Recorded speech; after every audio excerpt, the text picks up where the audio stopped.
কবিতাৰ শিৰোনাম হে কৃষ্ণ তুমি মোৰ আৰাধ্য দেৱ। কবি ভাগ্যলক্ষী ডেকা। হে কৃষ্ণ তুমি মোৰ আৰাধ্য দেৱ। গভীৰ সংকটৰ ছায়া অথবা হেৰুৱাৰ সুতীব্ৰ যন্ত্ৰণা অথবা ভাগ্য বুলি সাৱটি লোৱা বিড়ম্বনাৰ বেলিকা তোমাৰ সোঁৱৰণতে সস্নেহ উপশম হৈ বৈ থকা তুমি মোৰ বেদনাময় শৰীৰৰ ধমনী ধমনী। হে কৃষ্ণ তুমি মোৰ আৰাধ্য দেৱ। প্ৰসৱৰ যন্ত্ৰণাৰে ধন্য কৰি দৈৱকী আইক মেলি দিলা বৈভৱৰ অযুত সমাহাৰ যশোদা মাতৃৰ আতুৰ আচল।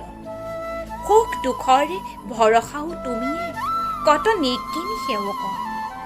হে কৃষ্ণ তুমি মোৰ আৰাধ্য দেৱ। ধৰ্মৰ গ্লানি নাশি সংস্কৃতিৰ বীজ সিঁচি দুৰ্জনক নিশেষ কৰি সদা সুন্দৰ আৰু সত্যৰ মন্ত্ৰেৰে জিনি আছা মানুহৰ দেহ মন। প্ৰকৃতিও তোমাৰে সৃষ্টি, তোমাতেই আদি আৰু তোমাতেই অন্ত। হে কৃষ্ণ তুমি মোৰ আৰাধ্য দেৱ। যুগে যুগে প্ৰেম আৰু সৌন্দৰ্যৰ সুৰ আৰু সমন্বয়ৰ আধাৰশিলা হ'ল তোমাৰ বাঁহীৰ সুৰত কম্পিত আজিও যমুনাৰ সুৰ।